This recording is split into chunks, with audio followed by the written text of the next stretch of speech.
Activision have started removing fan-favorite characters from Call of Duty Zombies and replacing them with entirely different voice actors, and Richtofen is not safe. So today, I'm going to use these whiteboard pens and these whiteboards to explain exactly what is going on and give you the download on everything you need to know about the situation. Okay, quick pause, just sort of inserting from the future here. I just wanted to say, I am trying to learn as much as I can about this situation, just like you guys are. There may be one or two bits in this video that are misunderstandings on my part. If so, I will issue corrections and better information in the description of the video. But otherwise, this is my best attempt at unpacking all of this and trying to kind of find a path through it all. Okay, back to where I was in the video. So, how exactly does this whole rabbit hole lead to the idea that Richtofen might be replaced? If you are an OG Call of Duty Zombies fan, you'll know who Ultimus are, but just in case you're not familiar, let me explain. Back during 2008, World at War came out with the first ever Zombies map, Nachtrandtoten, but it featured unnamed characters who were just sort of generic. Then, in 2009, the Ultimus crew was formed out of Takio, Dempsey, Nikolai, and Richtofen on the map Shinonuma. And the voice actors for those characters weren't just any old random people that they found on the street in LA, this was serious talent. So Steve Bloom plays Dempsey, and he's known for being Wolverine. He's like the voice of Wolverine when it's not a live-action Wolverine, and he's also voiced Venom and a whole load of other characters. You've got Nolan North, who plays Richtofen, and he's also incredibly well known across the entire video game industry for being in Uncharted, in The Last of Us, stuff like that, and millions of other games. Then we've got Tom Kane, who plays Takio, and he is incredibly well known as the voice of Yoda. Like, so many people know him through his work in the animated series for Star Wars, and he's also played other crazy characters like Gandalf, Magneto, etc. Like, he is a heavy hitter. And finally, Big Fred on the end of the list here has played Nikolai, obviously, in Ultimus, but he's also played characters like Hulk, Bane, Soldier 76, Darth Vader. Like, these characters are top-of-the-line characters, right? Like, these are premium intellectual properties, and these voice actors have worked on all of them. So Call of Duty were not skimping out when they hired them in 2008 to take on these roles. Now, the zombie storyline progressed right from 2008 all the way through to Black Ops 4 in 2018-19. And the final map of that game was Tag der Toten. And in that map, we basically reset the universe, okay? So these Ultimus characters, who ended up also having other variants and all sorts of other versions of themselves, they were wiped from existence. They actually all died. I know that sounds dramatic, but that's actually what happened. And there were only two survivors. One was Richtofen, who, as we've already said, is played by Nolan North, and the second was Samantha Maxis. She's played by Julie Nathanson, and she's been played by Julie since 2010. So Julie is an OG here, just like Nolan North is. I want to be very clear about that. Julie is an OG, and she's wonderful as well. The way that she talks about Samantha as a character when she's been interviewed about her over the years, she has so much love for that character and has grown so much with her as well, and it's just wonderful to hear her speak about her. And so Julie is very much an integral part of this sort of overall canon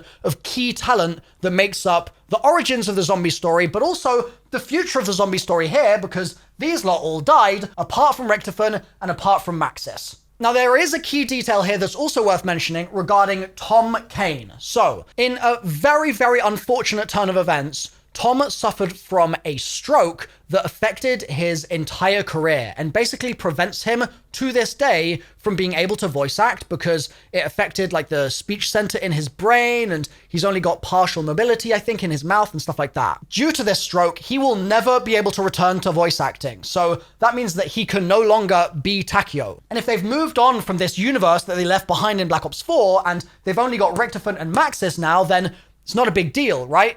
There's no more Takio to voice. Like, he doesn't need to be voiced anymore, so it's fine. And presumably, if they ever did any kind of like flashbacky type stuff or whatever, they could just honor Tom's legacy as this character by simply not giving Takio lines or something, or maybe having one of the other original characters maybe sort of speaking over Takio or something, so that they can avoid the scenario where they need to like get a new voice actor in or something like that. But yeah, in the current kind of form of things, not really an issue per se. And the zombies community has really strongly repeated this sentiment as well. Nobody, absolutely nobody, wants like a simulated version of Takio or something like that. And we'll get into that in a moment. So we move from Black Ops 4 2018-19 through to the new universe, right? We've got Richtofen and Maxis. They've gone through this portal. They've emerged on the other side. There's characters on the other side, and those characters need to be introduced to us. So it's people like Weaver, who's played by Jean Farber. Peck, played by Zeke Alton. Gray, Amy Louise Pemberton. Carver, Keston John. Ravenov, Andrew Morgado. Strauss, Thur Reifenstein, I think. And many of these actors also double up and play other characters as well. So for example, Ravenov's actor, Andrew Morgado, also plays Zykov and the Forsaken, and he's done a bunch of stuff. He's got a lot of range. I think he was actually Bruno as well in the Chaos storyline. So we're introduced to these characters in 2020, and people start falling in love with them, right? And especially characters like Peck, for example, played by Zeke Alton. There was so much sort of surprise when we first met Peck and we were like, oh, can't be arsed with this guy. But then we learned more about him and we were like, hold on, he's really funny. I'm warming to him a lot, and I would really love to see him play a more pivotal role in the story in the future. Like, Zeke's performance was a key contribution to that warming process. We would not love Peck as much as we do if not for Zeke. Like, just categorically, we would not. He did such a phenomenal job in Cold War.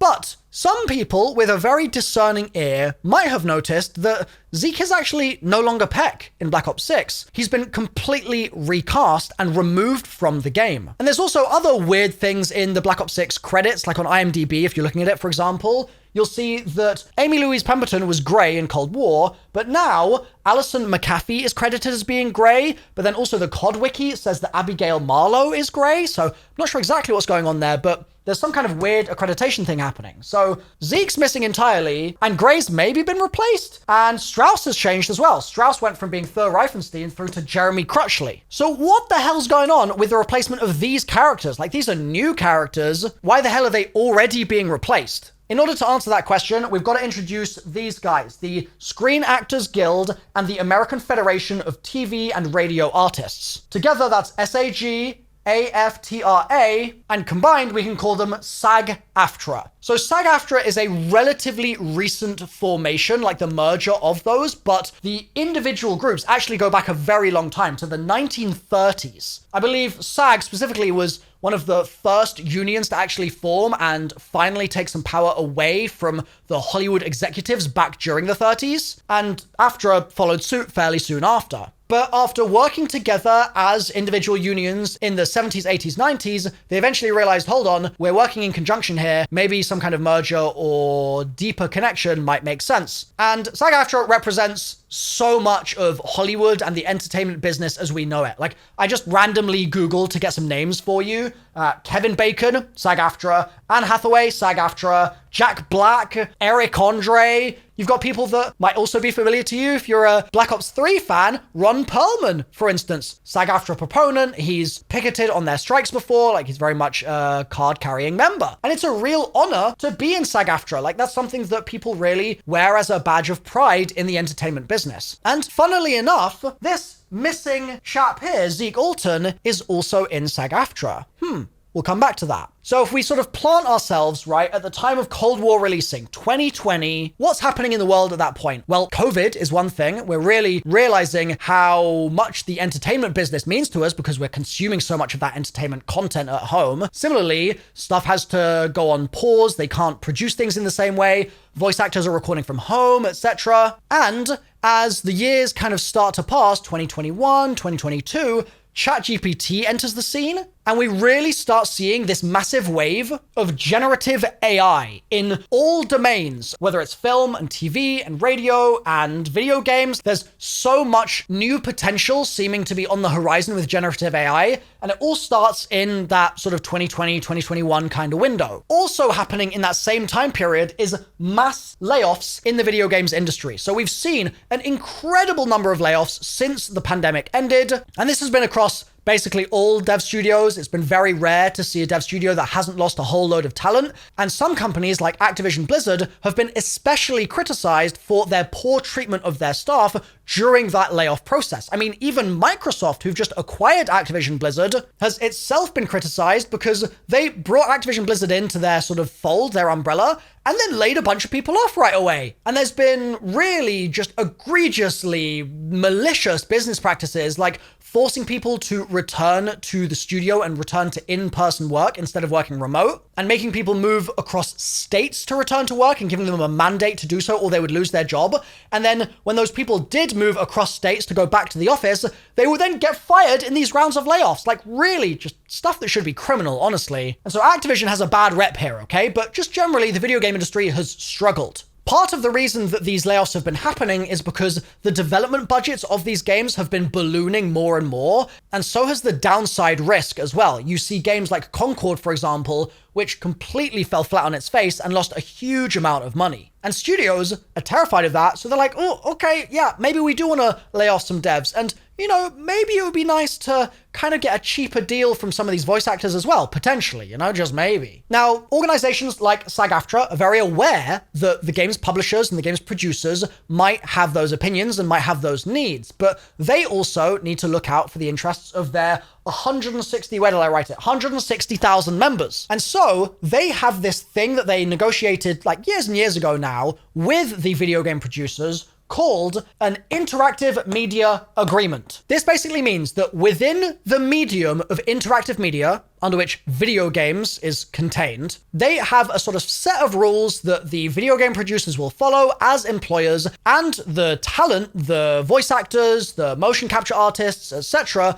they'll follow them as well, and it will mean that those actors get fair pay, and they'll get health protection to make sure that they're not working in unsafe conditions and things along those lines. They use their collective power as a body of basically a huge amount of the top talent in the entertainment industry to say, okay, if you want to work with us as talent, you need to treat us fairly. And I want to just say straight up, to just get this out there, I don't necessarily agree with everything that SAG-AFTRA does. I'm not the sort of person that's going to jump in here and be like, well, they're fighting a big corporation, so instantly they're in the right. I think that there have been several SAG-AFTRA mess-ups in the last year, which I've seen little news reports about here and there, and I agree, some of them are valid, but I think for the most part, unions like this existing is a good thing, because it means that the individual people that comprise the unions are going to get access to fairer pay, have more control over the work that they're doing in their careers, and ultimately have a safer working environment to do so as well. That is just good, objectively, across the board. And to be honest, I'm also in the entertainment industry, right? I might not be part of a union, but I still am impacted by the results of the work that organizations like SAG-AFTRA does. And if SAG-AFTRA is advocating for certain new agreements to be made in a certain area, like interactive media, then that may help set precedents, which means that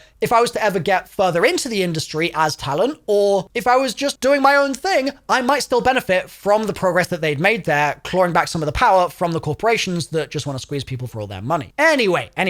So I mentioned that they've got this interactive media agreement, right? And that's what governs the relationship between the video game producer and the talent, the cast, the employees, the people being cast in stuff, right? And I mentioned that these agreements have been around for a while. So they actually expire on a recurring basis. And they do that purposefully because they want to make sure that every couple of years they can kind of renegotiate and readdress where they're at and where the industry is at, and check to see if there's anything that didn't exist 3 years ago, like generative AI, for instance, that might now need some new rules putting in place, or might need some new provisions, or some new caveats in the contracts. And if the video game producers don't agree to those changes, then they have the option to go on strike. And that happened in 2016. There was, I believe, a 300-day strike, and it was a pretty complex kind of mess of negotiation, I would say, but for example, video game voice actors didn't want to be in the recording booth doing 4-hour straight sessions and risking potential health issues and permanent damage to their vocal cords. Like,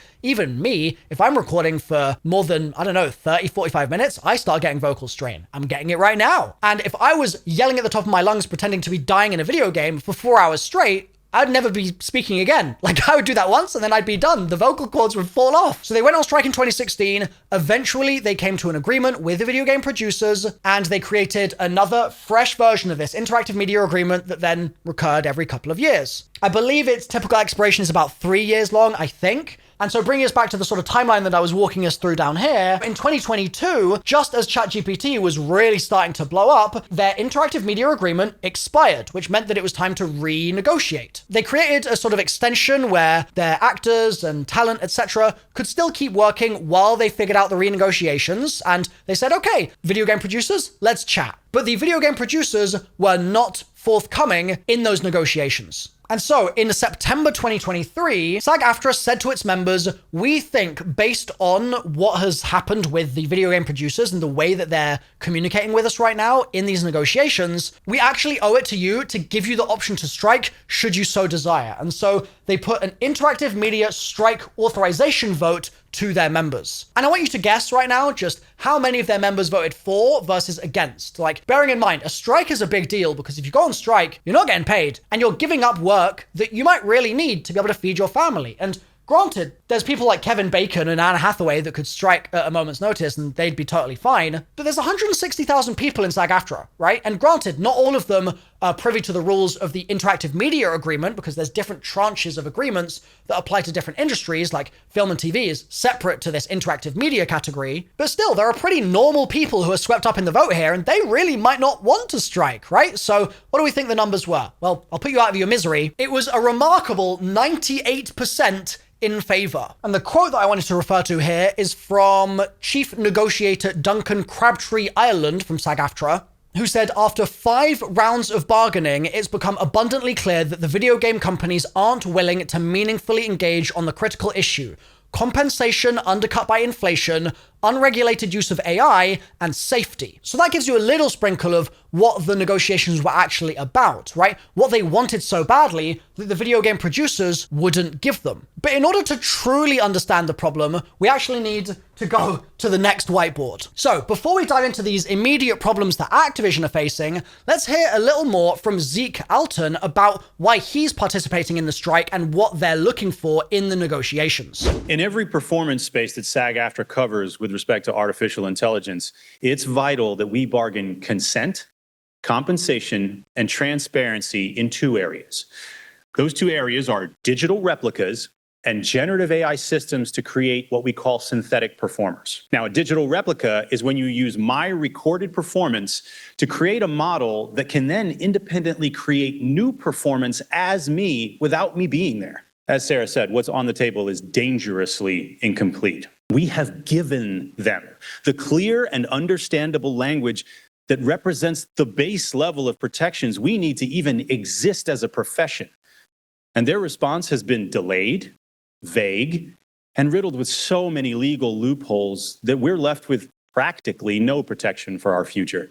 So within what he was saying there, you heard a couple of words that sort of stood out, I think, probably. Consent, compensation, and transparency is an ongoing running theme with the way that SAG-AFTRA has been approaching this specific set of negotiations. And there's also the sort of implicit control element, which sometimes applies depending on who they're negotiating with. But as far as consent goes, if you are a voice actor, so let's use Zeke as an example, right? And you record 100 hours of audio for Activision, right? They then have a library of your voice, which they could feed to an AI to generate further versions of your voice in the future, right? They could make you say things that you never said. They could put you in context that you're not happy with, etc. And obviously, if you're in the room, in the booth, and you're given a line, you could object to a certain line, or you could add your own personal charm into it, or all sorts of different things might happen. But if you're not there in the booth recording a line, you might not be made aware, if there's poor transparency and you're not giving your consent,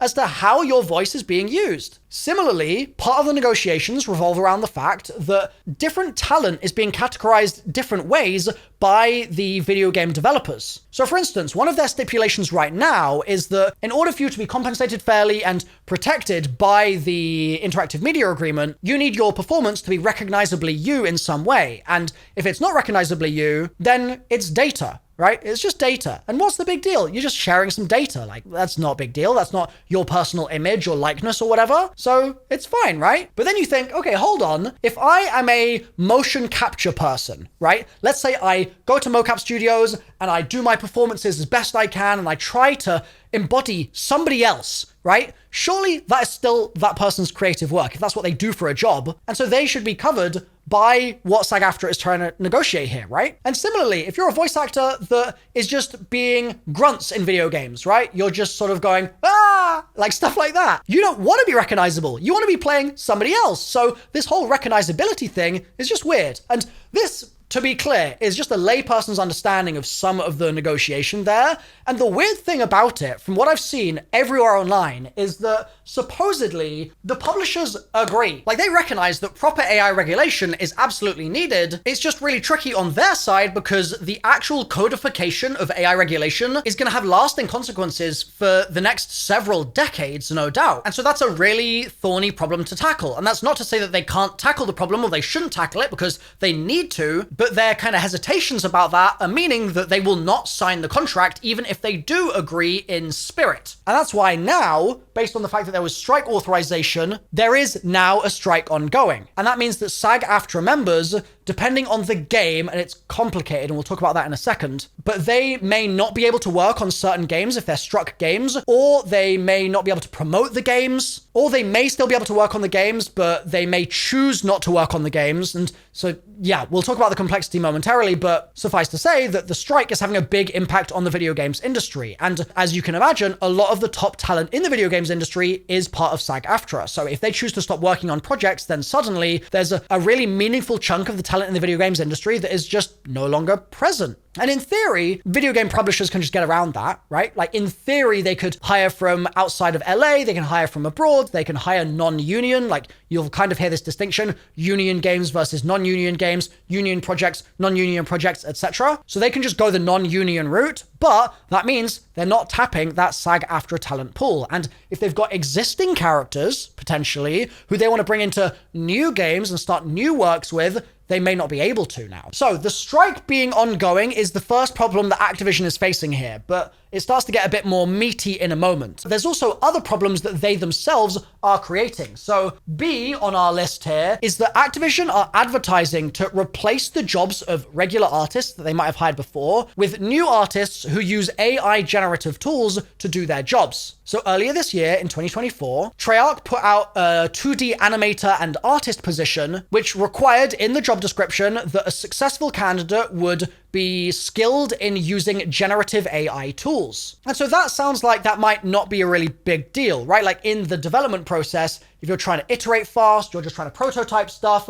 then it's not really replacing jobs with AI so much as it's just making everybody's life easier, turning things around more quickly and brainstorming faster and doing those prototypes that day instead of taking weeks to get something prototyped or sort of brainstormed out or whatever. So you might think that it's pretty innocent, right? But the question is, okay, how far does this go, right? If they're doing that now out in the open with their prototyping stuff, how soon is it going to start showing up in prod, right? How soon are we going to start seeing the effects of that in the game itself rather than just for development? And the answer is already, because we are already seeing AI slop starting to affect Call of Duty. For example, we've got loading screens, Gobblegum promo, and a bunch of other things that seem to be AI now, and they're bad. They're really bad. So this image was one that I recently covered in a news video. This is a render made by a real character artist, Ghost, right, in the background, and everything else there is AI generated, and it looks dreadful. Like, what even is this food? This might be Thanksgiving food? What is it? And the crazy thing about this is that this is a real human working on maybe 30% of the frame here and AI doing the rest. Surely you can see a future where the real human loses their job completely because the AI can do the whole thing now, except it does it in a really subpar way, like we're seeing with the rest of the image. Like, that can't be comfortable as the animator there to be in that position, right? Knowing that AI is breathing down your neck. Here's another example of it where they've created this very strange looking loading screen, and part of it appears to be not AI generated, like the jug machine here, but then other parts of it a total soup. And this is in the game as a reward. So instead of giving a reward, which should be a really thoughtful piece of art, you would at least imagine to commemorate the fact that you've got that achievement in the game, you're instead just getting junk, like something that you could just type into some random online image generator and get something like this. Like, it just looks lazy. Here's another example, and I want to give a shout out to Sean Ladie for actually sending these in, because it was really useful to have these to showcase here is this character facing forwards or backwards? If you look at the top of their body, looks like they're facing away from the camera. But if you look at the bottom of their body, surely their legs are facing towards us, right? And the rest of the image, I mean, yeah, it just feels like AI in a nutshell, really. It's just a load of soupy lines that don't necessarily make coherent sense. And this is another great example of it as well. And I think it's insane, like actually insane that Activision has put this in the game, because this, out of all the ones I've shown so far, is maybe the most obvious AI hallmark, because it's this really, really overused blue and orange tint, and everything looks over sharpened, and the focus is kind of weird. Certain things are out of focus while other things are in focus in a way that they shouldn't be. And the lighting is just too perfect in a really weird and uncanny way. And genuinely, if I go in an image generator now, and I'm going to do this live, so you're going to see this happen, I can create images like this, which suspiciously look really similar, right? Because it's AI slop that was created in minutes, and it's awful, it's lazy, it's boring, it's ugly. Here's another example of it. The Gobblegum promotion, right, that I mentioned a minute ago. How many fingers does this hand have?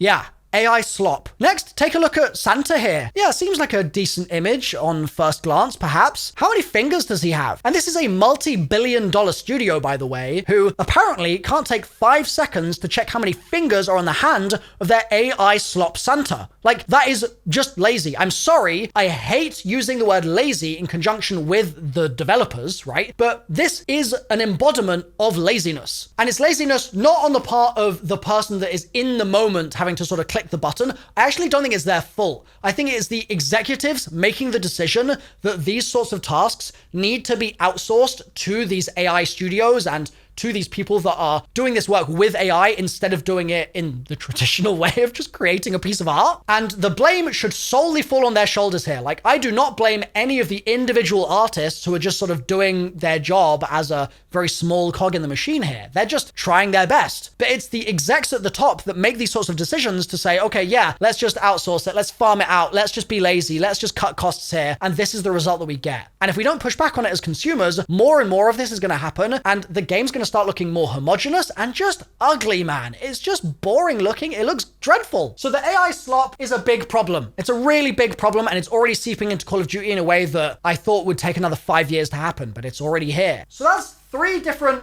things that are really facing Activision as problematic right now. And in response to this first one, right, where certain actors are part of SAG-AFTRA and so might be a little hesitant to work on Call of Duty when Call of Duty is part of Activision Blizzard, and Activision Blizzard is one of the main companies that is refusing to accept the new renegotiations in SAG-AFTRA's seeking of a new interactive media agreement. In response to that, what have they done? They haven't sat down and said, okay, Zeke, we understand what's going on here. We'll sign an interim agreement in order to be able to still work with you guys and still work with SAG-AFTRA while the rest of the negotiations take place. They haven't done that, but instead, they've just recast Peck. Peck is no longer the same Peck that we once knew. The 2020 Cold War Peck, played by Zeke, is gone. He is a new voice actor now. And also, I mean, I don't know if it's the case for these other ones that I was talking about before, but I said that Strauss went from Thur Reifenstein to Jeremy Crutchley. That may be because of this. And I also mentioned the weirdness with Amy Louise Pemberton playing Grey and it now being Alison McAfee and Abigail Marlowe, or one or the other, I'm not sure. That might also be related to this too. I don't know. And part of the challenge here is that a lot of these actors aren't going to just outwardly start talking about the strike and stuff because it can affect their other work, it can affect their livelihoods, and also they aren't necessarily SAG spokespeople, so it's less easy for them to make those sorts of statements because they need to make sure that they're acting in proper solidarity with the rest of the organization. So Peck was recast in Black Ops 6, and we've been listening to a new Peck this whole time. And some of you might say, oh, well, I still like the new Peck, so it's fine. It's not a big deal. And personally, I do like the new Peck. I think that the new Peck, out of all the recastings I've ever heard in Call of Duty history, this one is maybe the best one. But you start to feel a little bit more differently when you hear from Zeke himself about what happened. He's said, I love the creative team. The writers and directors are so talented and good, and the rest of the cast are good friends. But he's pretty sure he got recasted because he refused to continue to work during the actors' strike. But not only that, they didn't attribute the new voice to whoever is doing the new voice. Like, I Googled for who is doing the new Peck voice, couldn't figure it out. Like, it doesn't seem to be listed directly in the game credits. It doesn't seem to be listed on IMDb, and I did a bunch more Googling on Reddit, etc., and couldn't find it. So that's Peck, but what about some some of these other characters, right? Well, thankfully, we've still got Julie Nathanson and we've still got Nolan North, right? Like Samantha Maxis and Edward Richtofen, the only two carryovers from that old universe who we treasure so closely in the zombies community, they're still with us, right? Well, no, they're not. Specifically, in the game now, and I'm mind blown that I'm even saying this, Samantha Maxis is no longer played by Julie Nathanson. She has been retroactively removed from the game. And Vaderman1971's done an amazing comparison here, so you can hear the before and after. Strauss? Oscar Strauss? Are the others with you? Strauss? Oscar Strauss? Are the others with you? You are speaking with the Synaptic Algorithm Module. Call me Sam. You are speaking with the Synaptic Algorithm Module. Call me Sam.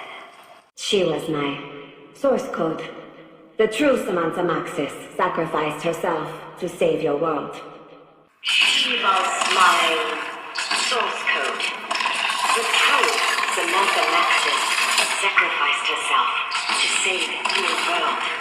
Do not worry, Peck. I do not share her grievances. My priority is to get you all off that island. Do not worry, Peck. I do not share her grievances. My priority is to get you all off that island. Like, it's one thing to recast a character because they won't work because of an ongoing strike, right? I recognize that Call of Duty is bigger than Zeke Alton, right? And so if just he was saying, I won't work, then at some point you've got to kind of say, well, we are going to have to recast you because we need to keep the horse moving. But with someone like Samantha Maxis, you don't just rip her voice lines out of the game and plug in somebody else's performance, anyone's performance. And that's not even to say that the voice actor that's replacing Julie did like a bad job or anything like that. It's just that anybody on Earth would be inferior to Julie Nathanson playing Samantha Maxis because that is her character.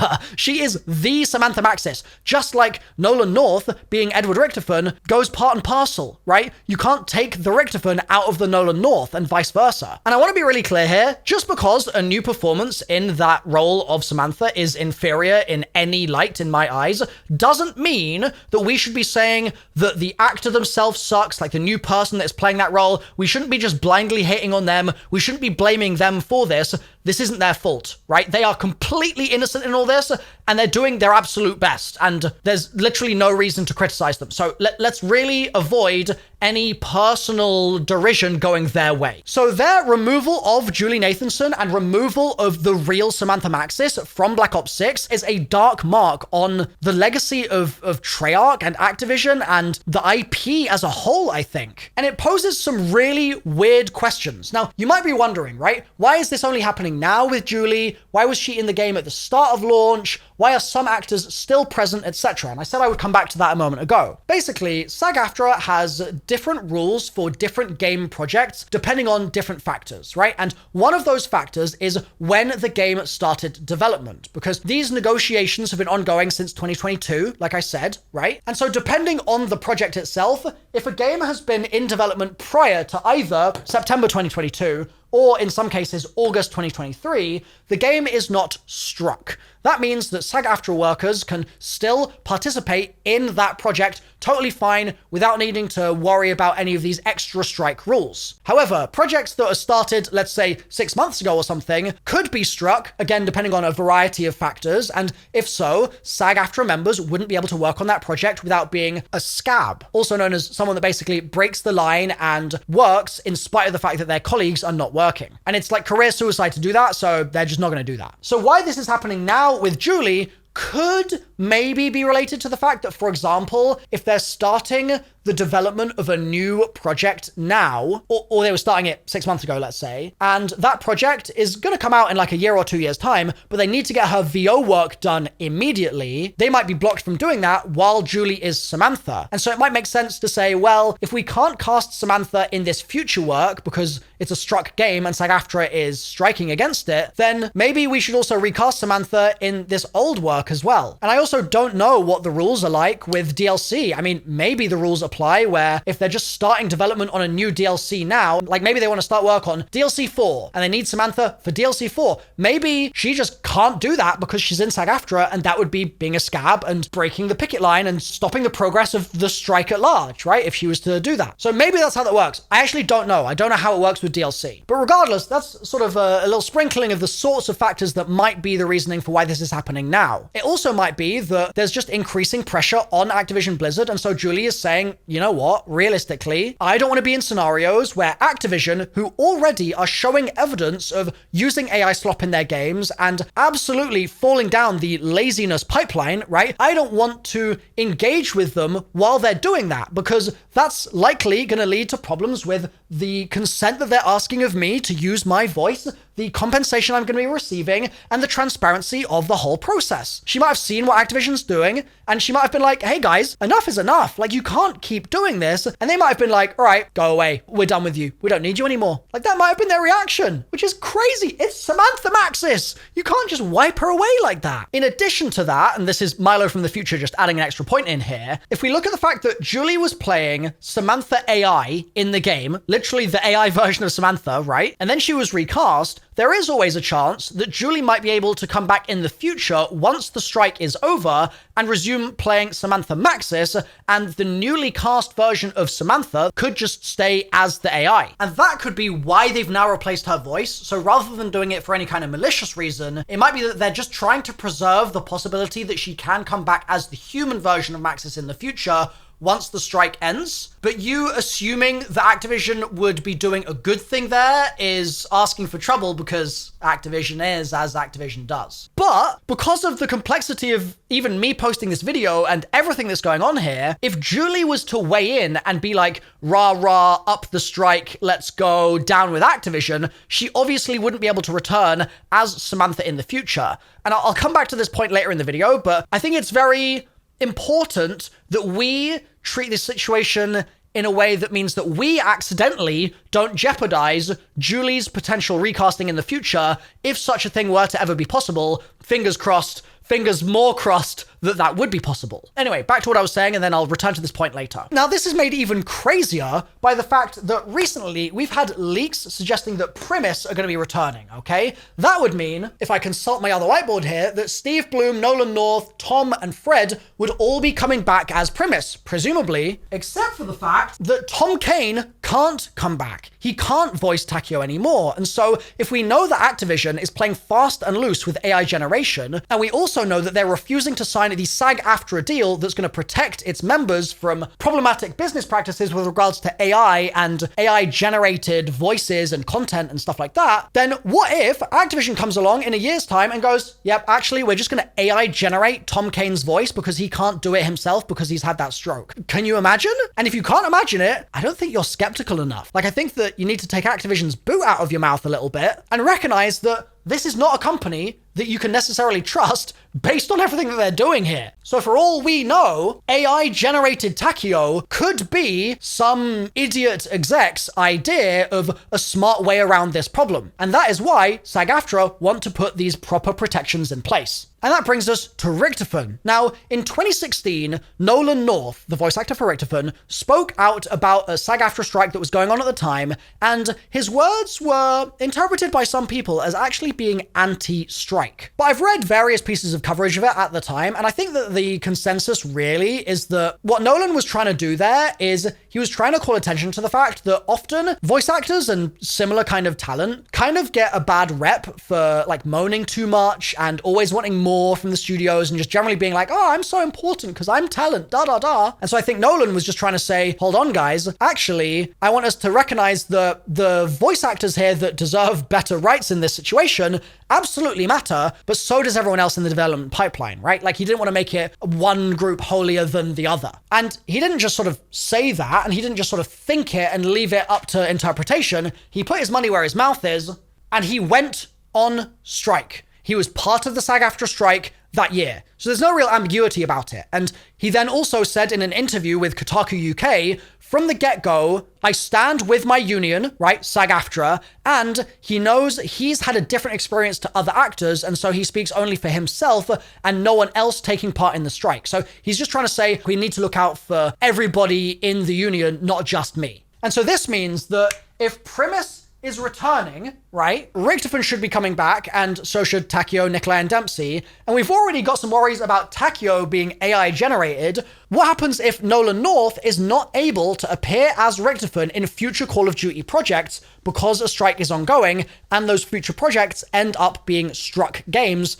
that mean that he can't participate in them? Would that mean that they would just, I don't know, AI generate Takeo and Richtofen? Or would they just get somebody else in to replace Richtofen and strip his voice lines out of the game, just like they've done with Julie? Whichever way you look at it there, that's a dreadful outcome. That is a very bad outcome. And this isn't just me making a fuss about nothing here, okay? As you can see in this post from just today, Hope here has insider information from the studios which says that almost all actors that feature in the Zombies crew in Black Ops 6 Zombies have pulled out of working over the lack of AI protection in their contracts. And that's what's resulted in some of the disappointing recasts we're now seeing early on, such as Sam on Citadel Daymore, and we will likely still see others recast in future maps as well. So Richtofen is not safe, like I said. And who knows, maybe Gene Farber playing Weaver, and Keston John playing Carver, and Morgado on Ravenov, like, maybe they'll end up recast too, and they'll just all flow to non-union roles. Like, how incredibly symbolic and ironic would it be, right, if Call of Duty, while starting to already get a lot of flack for its inclusion of AI slop in its games, right, what if its response to that was to say, well, we don't want to sign new contracts with SAG-AFTRA for the stuff that they want here, primarily consent, compensation, and transparency around AI. And while refusing to sign those contracts, we're going to get rid of actors that do want that protection, and that will leave us the option available to do the very thing that the protections are meant to protect against, right? Like, Activision has an incredible talent to make themselves look incredibly evil. And this is just another example of it. They could not be acting in seemingly a more malicious way here if they tried. I mean, the only thing that they could do, I guess, is literally make Samantha's AI character an AI-generated version of Julie Nathanson. That would be the straw that broke the camel's back. They haven't gone there yet, to be clear, but by not signing these agreements, they're leaving themselves open to the possibility of acting in more egregious ways with regards to AI in the future, should they so desire to. And when it's Activision, you've kind of got Occam's razor the situation and say to yourself, if they can do the evil thing, they will. So what the hell is the solution here, right?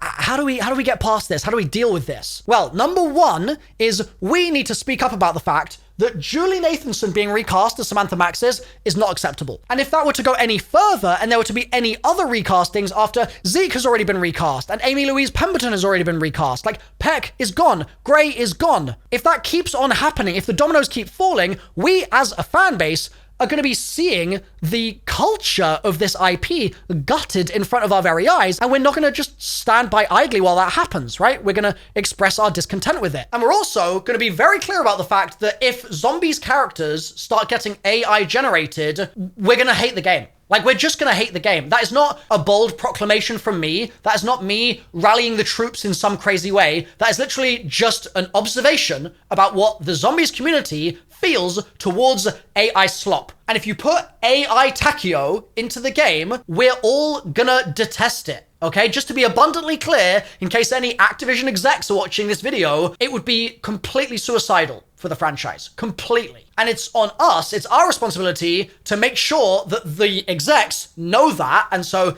I mean, you guys can sound off in the comments down below if you're sort of in line with what I'm saying here and you agree with this overall sentiment. But that's not a solution. That's just us sort of saying, well, here's our preferences as consumers. So what else can we do, or what else could be done to solve the problem? There's also room for this interim agreement to be figured out. An interim agreement would mean that voice actors who are within SAG-AFTRA would be able to start working on new works with Call of Duty or with any games in Activision Blizzard's wheelhouse, because Activision Blizzard, as one of the key publishers, there's like 10 or 11 of them, in negotiations with SAG-AFTRA, would sign a temporary temporary agreement to basically tide them over until the rest of the negotiations finished and they had a new overall interactive media agreement. So they could do this tomorrow. If they really wanted to, Activision could be like, you know what? We're just going to sign the agreement. And bear in mind, the agreement, based on what I said up here, is something that the publishers agree with. They just won't put it into writing. So when I say, yeah, they could do this tomorrow,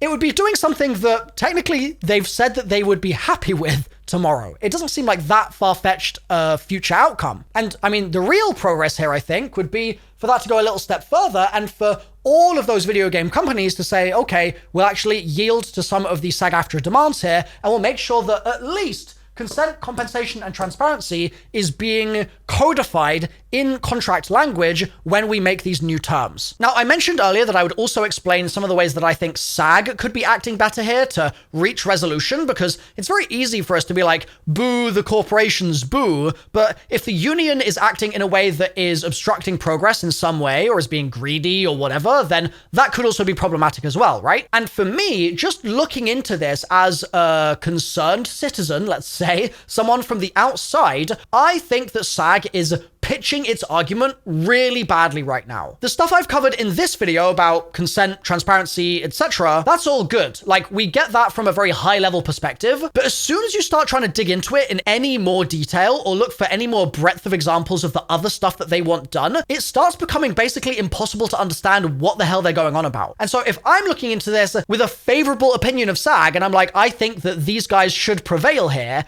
and I'm still like, oh, some of these arguments seem really wishy-washy and vague, and they don't seem to be explaining it in a way that actually gets the public onto their side as well, which is important in these sorts of conversations, right? Like, that is very much part of the leverage that they have over the companies in actually getting these changes made. If they can't win that battle, they can't win the war. I imagine that what's also happening is because they're bundling loads of different changes to the interactive media agreement into one big round of negotiations, that's going to mean that we could have already solved the AI issue if this other issue wasn't also being considered, right? Or vice versa. We might have some interim agreements in place with some of these big publishers already if there was room for them to more narrowly just address a certain area of this particular AI thing, or just sort of unbundle things so that it was an easier thing for the publishers to say yes to. So as much as I'm very much critical of Activision's conduct in this, and I think that Activision should sign the agreements ultimately, I do think that there is a responsibility for SAG to give an agreement to Activision that is signable. Do you know what I mean? And from what I've seen so far, I think there's room for them to improve in the way they're going about doing that. So it's a tricky one. But in all the posts that I've read, in everything that I've ingested here, there's one fact that remains true through all of it. And that's that no matter what happens, I don't want to see Richtofen recast. I just don't want to see it happen, ever. Not in my lifetime. No thanks. And the fact that it's already happened to Samantha breaks my heart, and I want her back. But it's important to recognize that she will never be able to come back if we start hounding Julie herself on Twitter or Blue Sky or wherever, being like, hey, make a public statement here. Hey, speak out against Activision here. Hey, go against the SAG guidance of representing the union and say a bunch of stuff here. Like, we need to basically just leave her alone. And I know that sounds crazy, but if she just strikes with SAG-AFTRA, as she has every right to do, and we leave her be, then once the greater problem is resolved of all this, then hopefully, again, fingers crossed on all fronts, we can see her return to her role as human Sam in the future. It would be a massive make good for this whole situation, because there's always a chance that Activision really have tried to do everything in their power to go about this in the right way with her character, right? They might have made the Sam AI in the first place because they knew that this might end up being a problem, and granted, it would be a bit tone deaf to make it an AI, but still, they might have been just trying to find a way to cast somebody else temporarily while they had to, so that they could then resume working with her when she was available. Like, we just don't know. And so regardless of whether or not that's the case, I want to make sure that we don't accidentally jeopardize her chances of returning. And so I think that the best thing to do for the time being is to leave her alone. But I do have a message for her. Julie, if you're watching this, I will deeply miss the wonder that you've brought to that character and the wonder that you've brought to the zombies community over the last 10 years, more than 10 years now. And I deeply, deeply hope that you can return in the future, because the game is absolutely in a much worse state without you in it. I really, truly believe that. So hopefully this video was informative and helped you understand a little bit more about what's going on here. If you've enjoyed it, please drop a like on the video, consider subscribing, and by the time you're watching this, like this little guy might be available. I'll put links in the description down below so you can check him out if you want to. But otherwise, yeah, I hope you have a good rest of your day, and sorry to be the bearer of bad news that Samantha is gone.